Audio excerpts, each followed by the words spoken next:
The views and opinions expressed on any program are those of the producers and/or the persons appearing on the program, and do not necessarily reflect the views and opinions of FRC Media, Bristol Community College, or the City of Fall River.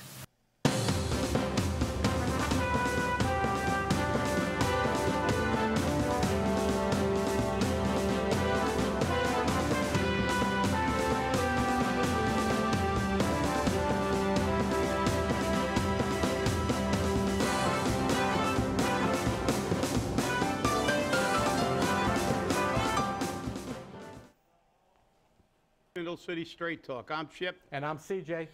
And it's Monday, and obviously we had a busy weekend. Yes, there was. At approximately 12-something this morning, there was a police-involved shooting on Riggenbach Road and Airport Road in Fall River. According to WCVB Channel 5 in Boston, it was a 19-year-old male who was shot and killed by the Fall River police, witnesses say. An investigation is underway in Fall River after family and friends say a 19-year-old man was shot and killed by police officers. Police have not released any information about what happened, but relatives and friends said a police officer shot and killed the man in the intersection of Airport Road and Riggenbach Road. They did not provide any additional details on the record about what took place before the shots were fired, and only said that their loved one died in an officer-involved shooting. Somebody called WSAR this morning who was very upset, who refused to identify who the victim was at that time, too. A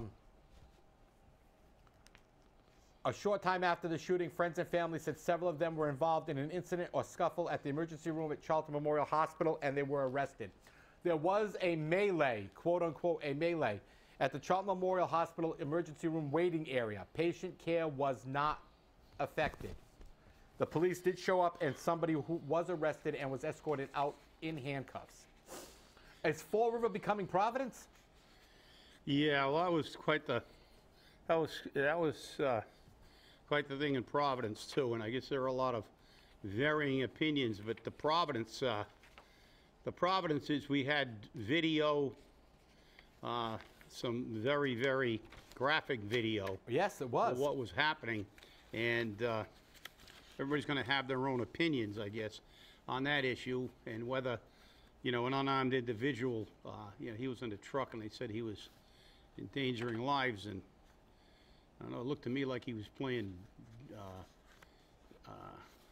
demolition derby. Yeah, yeah, because he wasn't going anywhere. Right. I don't understand, you know. But look, this is getting to be very, very prevalent now, and it's a shame. I guess we'll get more information on what happened up at Riggenbach Road and Airport Road. As the day progresses, I'm sure. You know, that's a pretty secluded area, actually, if you think about it at midnight. I mean, that's, you know, it's the industrial park, but it's the far end when, you know, and, but that's a pretty secluded area. Midnight, you know, we don't have any, and we don't like to speculate. We don't know if that's where a chase ended or that's where something else began, but obviously there are more issues, and the big issue is that the police officers were in a position where they felt they had to use deadly force, and that's, they don't take that lightly. We know that. And you can't take it lightly. No. I mean, obviously you can't. And whenever deadly force is used, it's not, you know, it's not something, and they're trained, you know, they're trained to only use that in specific circumstances, as the Providence commander said at the time. They acted in accordance with their standard operating procedures. But I don't know of any, maybe you do, but I don't know of any police officer that looks forward to pulling his firearm. I don't know of anyone that does. No, and you know, for the most part, and you know, I think maybe it's a time gone by, but there were people who made it through their entire career and never unholstered their weapon. Exactly. You know, there was a lot, well, of course, there was a lot more respect for police officers in those days. I know that if I got a boot in the keister from a police officer for doing something wrong, and I know today he'd be in jail, he'd get sued, he'd lose his badge. But if I came home and told my father, police officer gave me a swift kick in the pants, I'd get another swift kick in the pants. Exactly. Because he said, he would say to me, you must have done something wrong. But today, it's always, you know, they're always looking for for fault. And as you said, it's an extremely difficult job. They're in very, they're in life or death situations, and sometimes they feel their life is in imminent danger, or someone else's life is in imminent danger. Exactly. And it's a very, very difficult. And I mean, I never want to be the person that second guesses whether or not the pulling of a firearm was necessary. And the thing is, and that's the other thing, even if you don't, maybe you look at something and you can think that, well, maybe maybe I think they shouldn't have done that, but you weren't in their shoes. You don't know what they felt. I mean, it's impossible to think about what they were thinking at the time. Also, the dynamic of a situation. It's easy to be a Monday morning quarterback. It's just like if you go to a fire, after a fire, you could have done this, you should have done this. Well, something's ever changing at a fire scene, and these things are even more, and we've got situations where, the worst thing you're going to do at a fire is maybe lose a building, but the fact is that you could also lose a life too if it's a rescue situation. But the thing is, it's very, very difficult to, we shouldn't be sitting here, because I know the officers involved, the last thing they want to do is pull their weapon. Realistically, all we know is there's a young man dead, and, this is the problem with this kind of stuff. That it's a no-win situation. Even if they acted exactly in accordance to their SOP, which most of the time they do. I mean, we have cases where, we've seen cases on television where people were, by that part-time police officer down in, who was like 172 years old, down south, shot a man that was running away from him. But, I mean, these circumstances, it doesn't happen. It's not the norm, and there shouldn't be any kind of, we can kind of like look at it as a Monday morning quarterback, but as I said, it's always easier when you're sitting in a 105-degree room, as this is today. The state doesn't care about how much they pay for heat, and looking at it, and we don't really know anything about this. And even if we do know all the circumstances, what we will never know is what it felt like to be there. That's right. Unless we were there. That's right. And that's the biggest problem here. Yeah. And already there are people speculating, and 10,000 rumors are going around, and we don't like to even report on the rumors. It's just not worth the aggravation. Yeah. I mean, obviously the Herald News has attempted. They're not releasing any details. Nope. The only thing they did release is they acknowledged the fact with they actually got their report from Channel 5, the same place we got ours from. Yep. So, Channel 5 did say it happened shortly after midnight. So, I mean, we know the when, we know the where, we don't know the how, and we don't know the who. Yeah, and that's information that will be released by the Florida Police Department when it sees fit. Yeah, and obviously this is an ongoing investigation. Yeah, and that's the other key, CJ. The fact is they're just not going to release details for the sake of releasing details. I'm sure that the Florida Police Department will initiate a complete investigation, and when they finally do release it, it will be a comprehensive, assessment of what happened. They're not just going to look at the thing and try to get, get this done in a hurry. They're going to want to investigate the procedure, what happened. They're going to get reports from all the officers, and then it's already begun to deteriorate, because obviously, as I said, this is a no-win situation. Right. It's like, no matter what they did, and if it was 100% by the SOP, a young man did die, and obviously the family is not going to be, no matter what the circumstances were. The fact is this young man is dead, and I'm sure his family is not, there's no way to ease that burden, and that's what makes it difficult, because even if people are in the right, even if the police officers acted in exactly the correct fashion, which most of the time And that's what a lot of people don't remember. All we see is the bad stuff.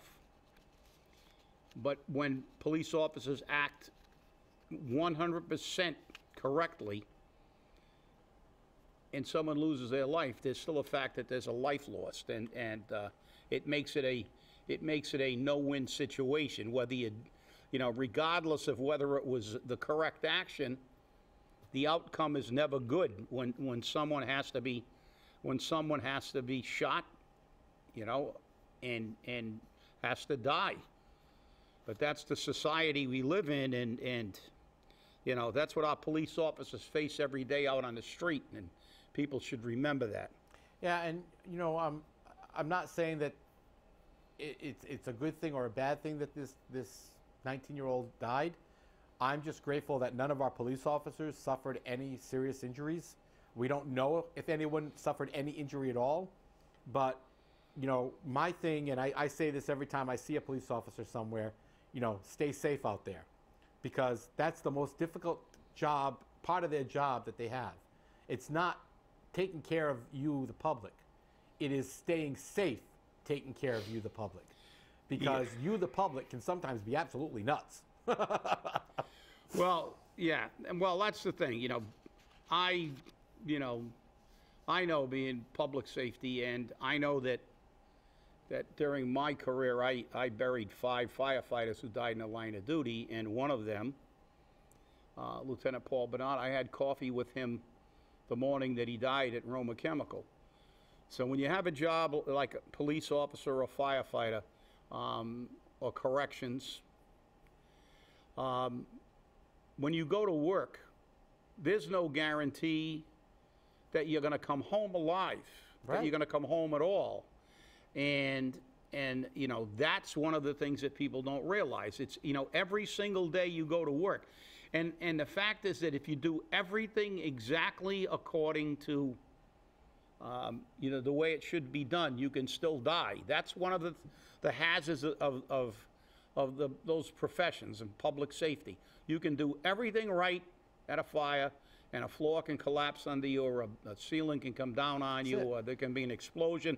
And as a police officer, you can do everything 100% correctly, and you can die, as do corrections officers. And that's something that we should all reflect on, because, you know, we just got through with a holiday that honors people who put on a uniform and serve their country, and they could make the supreme sacrifice, and many have. And let's remember the public safety officers too, because those people, you know, every time they go to work, their families are not sure that they're going to see them at the end of shift. That's right. That's right. And you know, while you're talking about Veterans Day, as I told you on Friday, I thank you for your service. I was, in some ways, absolutely appalled at the turnout for the Veterans Day parade. Not only for the parade participants, but also for the sidelines. There was very few people out there. Now, maybe that was because it was so cold. Maybe people just don't care anymore. I don't know what it is. But there were so few people out along that parade route, and the participation just wasn't there like it used to be. I mean, I remember growing up in this city, we had a parade on Patriots Day, we had a parade on Memorial Day, we had a parade on the 4th of July, we had a parade, you know, for, you know, every day under the sun. We were looking for reasons to have parades in Fall River. And I remember when Fall River was named an All-American City back in 1976, we had a huge parade. But for some reason, parades don't mean anything anymore. Yeah. Celebrations don't mean anymore. And a lot of it's becoming, you know, just words. Thank you for your service. Thank you for your service. Thank you for your service. But those words mean a lot, and they mean a lot to a lot of people. And I think they mean, unfortunately, I think they mean a lot less in today's society. And I think one of the reasons for that is the all-volunteer military that we have. Years ago, if you enlisted or if you got drafted, somebody served. We had some major conflicts. Obviously, we had World War II, where my dad fought in Europe. You know, and many of our, I had a few uncles that fought in the Pacific, and you know, everybody's family had somebody that was in the military. That's right. So they understood the fact of what the military was. Then, of course, we had Korea, and then we had Vietnam. But now these wars are almost, I see it, because you never hear anybody talk about Afghanistan, Right. very rarely, or anything like this. It's because it seems to be the attitude that, you know, they're not really, you know, it's nothing to us, because nobody we know is there. Somebody who has someone there, obviously, it's an issue. But for the average American today, if you don't want to go in the military, you don't have to go in the military, and it's almost like you forget about the military. Once in a while, you'll see something when the 4 Special Forces guys got killed in Africa. They were on a specialized mission. Every once in a while you hear about some casualties in Afghanistan or Iraq. But it's kind of like removed. It's not, you're not in the game, you know, because you probably don't know anybody who's serving. And the other big factor is that these soldiers and servicemen and naval personnel, they're serving, some of them 5 and 6 and 7 and 8 tours over there. And they use National Guard, and they activate Guard when they never did it before. They always stayed at home.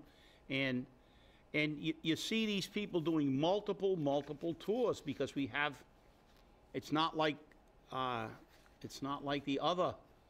past and the other wars where, you know, people, you know, the regular military went over there, we fought, and it was, this war in Afghanistan has lasted, you know, it's the longest war we've ever had. Yeah. And, you know, there's no end to it. The Russians were smart. They said you can't fight a war in Afghanistan. They were there for 10 years. They destroyed their economy, and they pulled out. And the Russians didn't care about the Geneva Convention. They mined everything over there. Yep. They tortured people. You can't win in Afghanistan. I said that 16 years ago when they started that war. Genghis Khan didn't invade Afghanistan. He took one look at the terrain and said, "I'm not going here. This is an impossible place to fight, and you can't win." And guess what? He did it. I think Alexander the Great made a detour around the place. He didn't go in. And yet we go in after the Russians spent 10 years there. And I'm not saying the Russian army is better than ours. I feel we have the best military in the world. But the Russian army doesn't play by the rules. The Russian army would take civilians and torture civilians and do anything they wanted to civilians. And they didn't care about the Geneva Convention, and they still couldn't make any headway in that nation. 10 years, after 10 years and losing so many Russian soldiers, they finally said, you know something? We've wrecked our economy, we're out of there. But you know, the military-industrial complex in the United States is a big money deal. And when I think about that, I think about the former vice president being a partner in Halliburton, and if anybody checks how much money Halliburton has made from these wars, it's not in the billions. It's in the high trillions.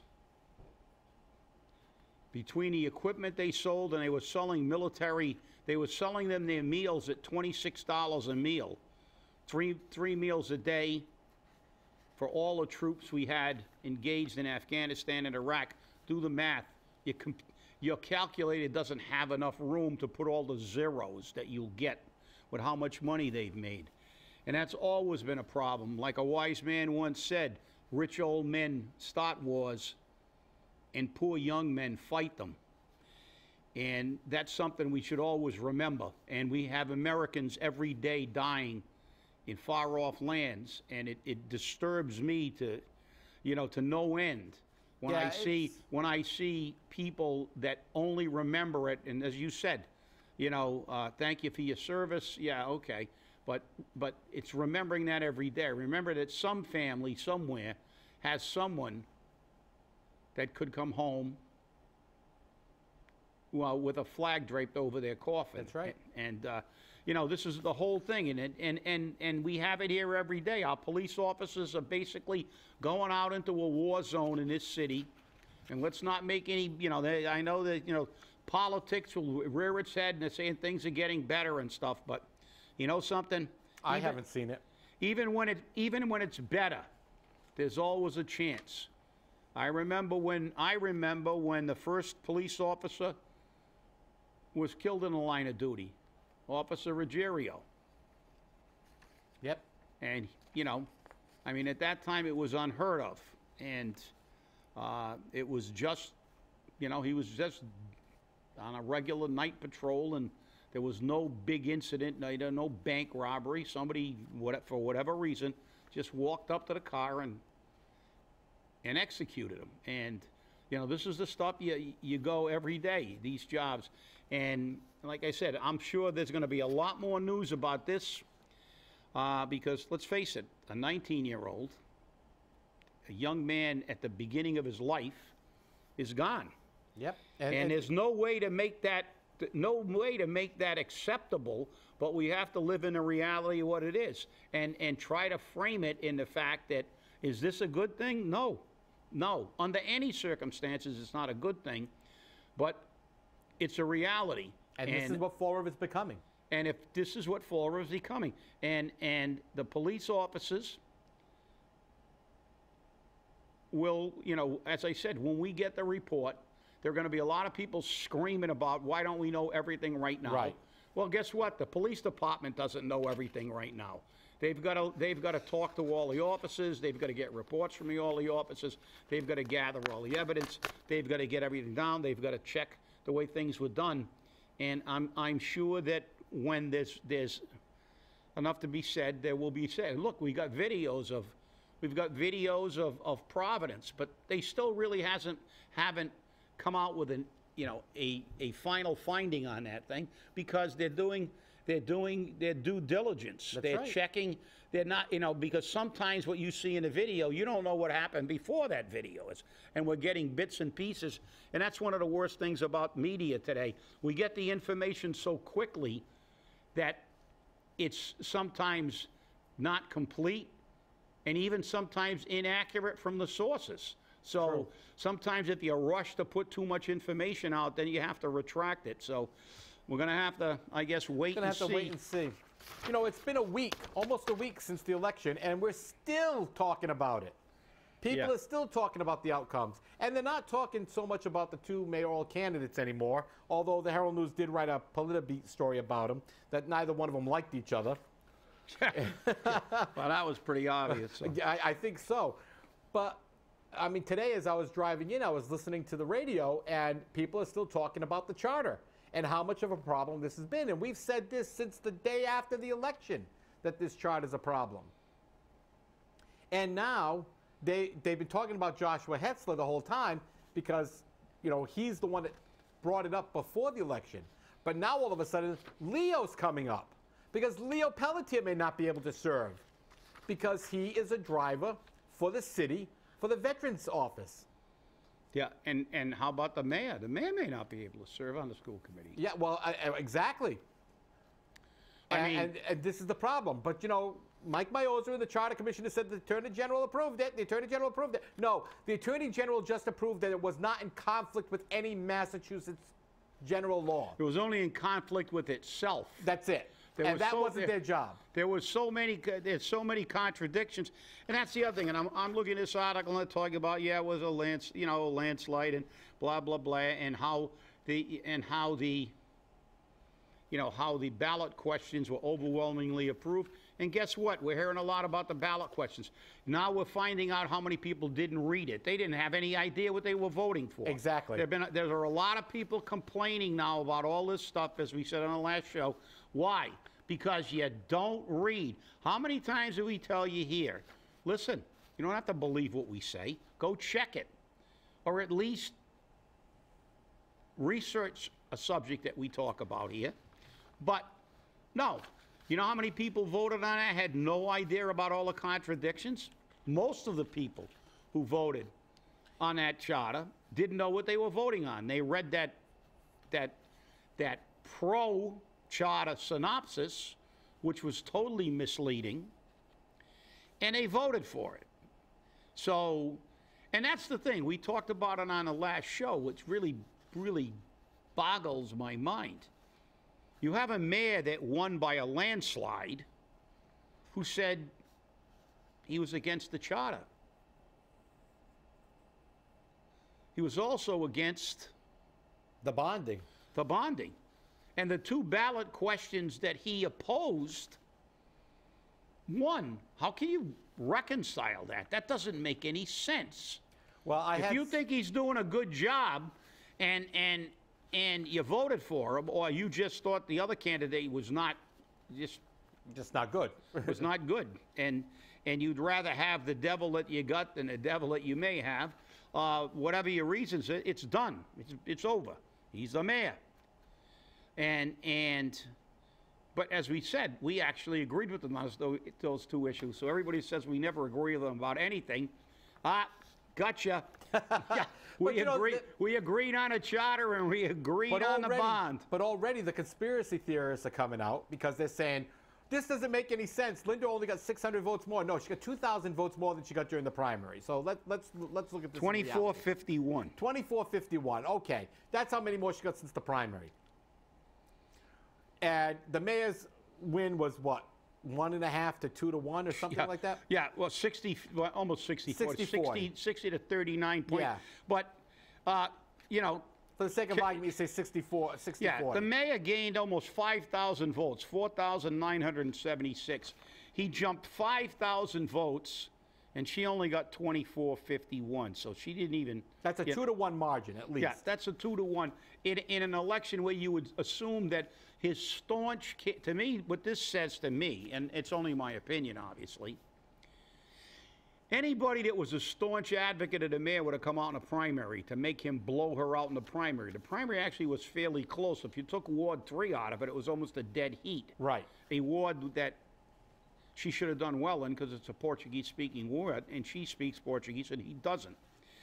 But, so if you took that ward out and things can, you know, you would assume that a lot of these people coming out would be, you know, she would at least hold her own, because you'd say, well, you have some city council candidates that are obviously pro-mayor, but you had a few that were definitely not pro-mayor. And you would say now all these newbies that came out for the final election, it would maintain at least its closeness, and it didn't. So to me, that indicates that the right message was not sent to the voters. I agree.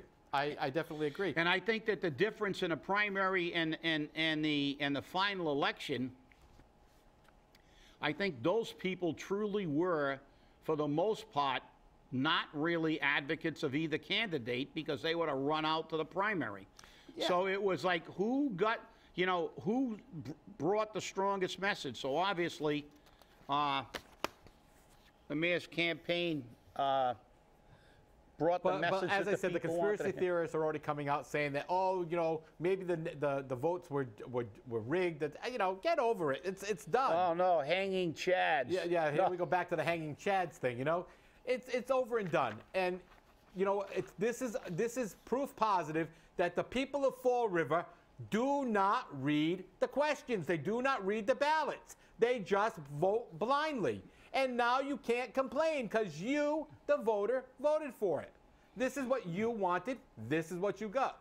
And that's what they say. You asked for it. You got it. That's right. And what have we got here? And a lot of people go to the polls and say if there's a ballot question, well, if it's on a ballot, it must be pretty good, you know. They'll let me decide. So, okay, they're asking my permission. I'll give it to them.